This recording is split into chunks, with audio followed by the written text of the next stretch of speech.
What's up, guys? So, super quick video. One of the big complaints that a lot of people who don't like the Ahsoka show are making is that her acting is really wooden. That Ahsoka has no facial expressions, she has no sort of emotion or anything to give to the actors or the camera or anything like that. And I've gone in detail and I've kind of explained why this is the case, because this is a time in the galaxy where nothing is really that exciting, nothing is really that great or fit to be happy about, and they're searching for their friend who might be dead or enslaved by Grand Admiral Thrawn, who's trying to come back and bring the Empire back with him. So there's that. But lo and behold, we just have to wait a little bit. Spoilers.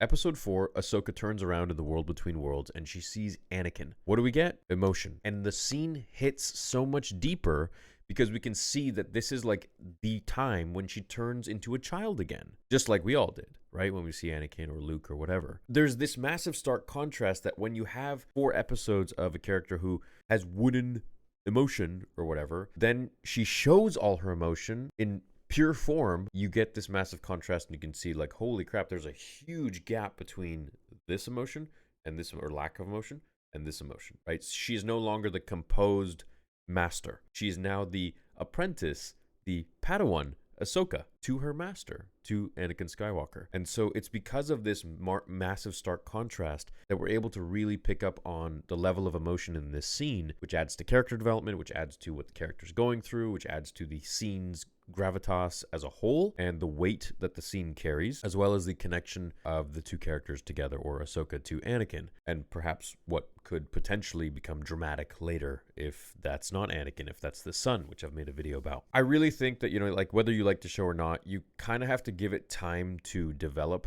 because there are reasons why the acting is a certain way. This was something that was constantly berated upon on the prequel trilogy, and a lot of people didn't understand that, like, you know, like Hayden's acting was like that on purpose. Like, that's how George wanted it, that's how Hayden wanted it, because it was supposed to portray, you know, what he transforms into, which is Darth Vader, right? So there's a lot of like little things that a lot of people pick on, and I know I've done this with other Star Wars projects, but I don't really have faith in them because they weren't made by Dave Filoni, they were made by Joe Blow or whatever, who knows. This, for me, is another example of, hey, we gotta chill and wait a little bit, and then we can judge the whole story when it's done. And so now we can see there's a massive shift of emotion, and I think that's really exemplified with the fact that Ahsoka has been so stoic the whole season, and, well, really the whole episode's half the show. Now we can see that she's like a little kid again, and she sees Anakin, and she's probably gonna be crushed when she finds out that it's not Anakin. What?